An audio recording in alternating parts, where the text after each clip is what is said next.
आगे बढ़ते हैं। बीबीसी की मोदी पर डॉक्यूमेंट्री को ट्विटर और यूट्यूब पर ब्लॉक कर दिया गया है। इसके लिए केंद्र सरकार ने सख्त आदेश भी दिए हैं। सूचना प्रसारण मंत्रालय के हस्तक्षेप के बाद विवादित डॉक्यूमेंट्री ब्लॉक कर दी गई है। ब्रिटेन के पीएम ऋषि सुनक ने भी आपत्ति जाहिर की थी। बीबीसी की documentary India the Modi convention पर जमकर विवाद हुआ था, जिसके बाद डॉक्यूमेंट्री में जमकर जो बातें बताई गई हैं उसका विरोध भी लगातार तेज किया गया। कुल 302 हस्ताक्षरकर्ता प्रतिष्ठित नागरिकों ने बीबीसी के खिलाफ एक पत्र लिखा है। इसमें 13 सेवानिवृत्त न्यायाधीश, 133 सेवानिवृत्त नौकरशाह शामिल हैं, जिनमें 33 राजदूत और 156 सेवानिवृत्त सशस्त्र बल अधिकारी शामिल हैं। बीबीसी ने प्रोपेगेंडा के तहत डॉक्यूमेंट्री बनाई। डॉक्यूमेंट्री का नाम इंडिया द मोदी कन्वेंशन, 2 भाग में बनाई गई डॉक्यूमेंट्री सीरीज बीबीसी ने इससे भारत में उपलब्ध नहीं कराया। आखिर पूरा विवाद है क्या, इसके बारे में हम आपको बता रहे हैं। देखिए, कुछ यूट्यूब चैनल्स ने इसे अपलोड भी किया। भारत विरोधी एजेंडे को बढ़ावा देने के लिए क्या यह वीडियो अपलोड किया गया, ऐसे भी आरोप लग रहे हैं। गुजरात के 2002 के दंगों पर आधारित सीरीज है ये।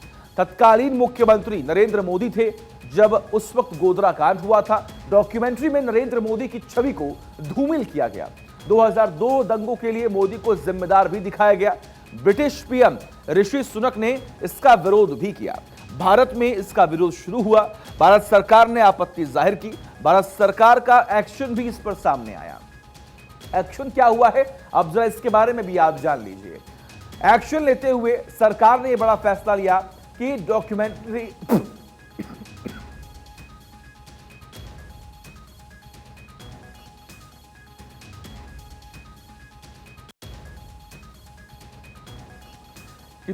सोशल मीडिया पर ब्लॉक की गई है। आपको जानकारी दें कि यूट्यूब पर भी इसे ब्लॉक कर दिया गया है। केंद्र ने ब्लॉक करने के सख्त आदेश दिए। यूट्यूब वीडियो के लिंक वाले 50 से अधिक ट्वीट्स ब्लॉक कर दिए गए। आईटी नियम 2021 के तहत एक बड़ी कार्रवाई की गई है। अब देखिए, इस पूरे मामले को लेकर जो बीबीसी को पत्र लिखा गया है, अब जरा उसके बारे में भी जान लीजिए कि आखिर ये पूरा मामला है क्या और इसको लेकर क्या एक्शन लिया गया। कुल 302 नागरिकों ने हस्ताक्षर किए। बीबीसी के खिलाफ हस्ताक्षरीकृत पत्र भी लिखा गया। इसमें 13 सेवानिवृत्त न्यायाधीश हैं, जिसमें 133 नौकरशाह हैं, 33 राजदूत हैं और 156 सेवानिवृत्त सशस्त्र बल अधिकारी भी हैं।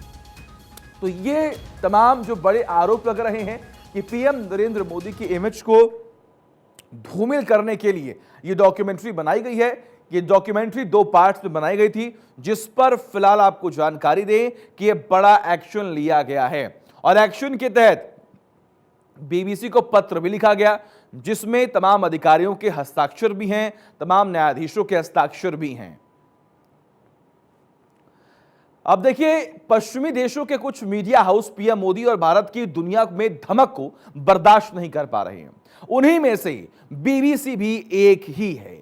बीबीसी आए दिन भारत विरोधी बातें लिखता है, अपना प्रोपेगेंडा चलाता है, भारत के खिलाफ दुष्प्रचार का एजेंडा चलाता है। भारतीय मूल के ऋषि सुनक अभी ब्रिटेन के प्रधानमंत्री हैं, लेकिन बीबीसी अपनी औपनिवेशिक मानसिकता से बाहर ही नहीं आ पाया है। इसी को लेकर बीबीसी ने जानबूझकर पीएम मोदी के खिलाफ एक सीरीज बनाई, लेकिन बीबीसी खुद अपने जाल में फंस गया। सरकार ने इस डॉक्यूमेंट्री के शेयरिंग पर रोक लगा दी है, साथ ही इसे भारत की छवि बिगाड़ने वाली मानसिकता भी बता दिया है।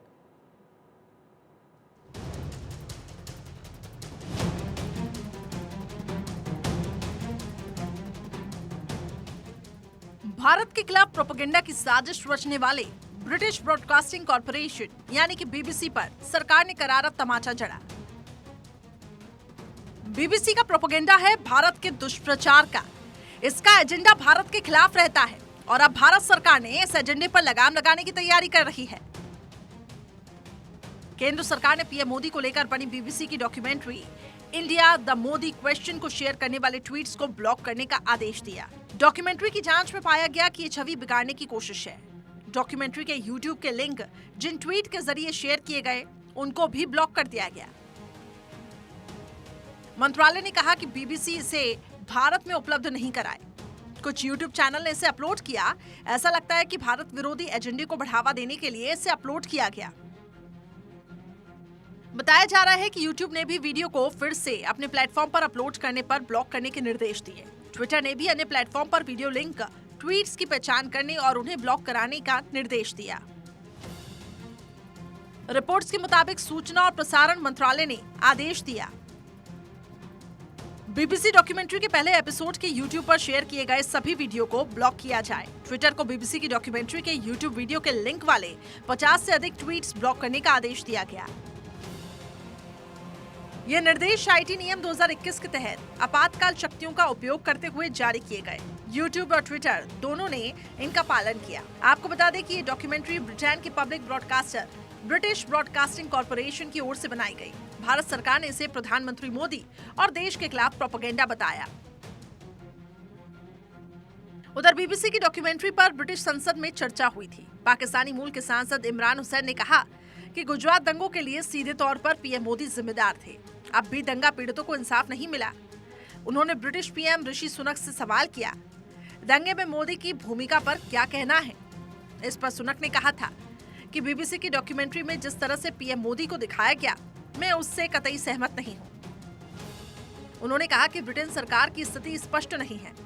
हम दुनिया के किसी भी हिस्से में होने वाली हिंसा को बर्दाश्त नहीं करेंगे, लेकिन डॉक्यूमेंट्री में पीएम मोदी की जो इमेज पेश की गई है, मैं उससे बिल्कुल भी सहमत नहीं हूं।